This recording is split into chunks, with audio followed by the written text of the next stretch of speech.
अध्यक्ष जी, माननीय सदस्य वेणुगोपाल जी ने एक प्रकार से दो मुद्दे उठाए।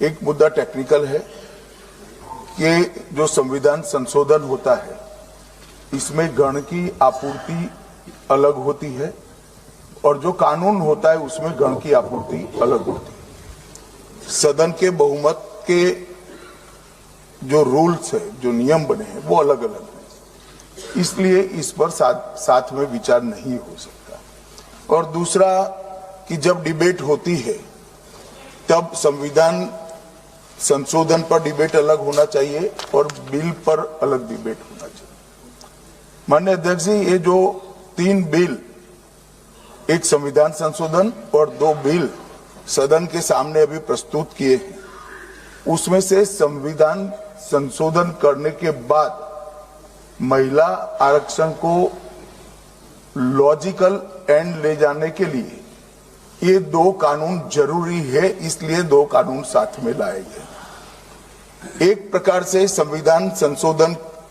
होने के बाद जो जरूरियात उत्पन्न होती है उसी में से ये 2 कानून लाने का सोचा गया है। जहां तक उनका सवाल है कि बिल पारित करने में मत का विभाजन अलग अलग होता है, तो अभी हम चर्चा एक साथ में करें, क्योंकि एक कुल मिलाकर एट लेंथ में देखें तो एक ही विषय पर चर्चा होना है। जब आप बिल पारित करोगे तो स्वाभाविक रूप से तीनों संविधान संशोधन में अलग डिवीजन होगा और बिलों की डिवीजन की जरूरत पड़ी तो भी वो अलग होगा।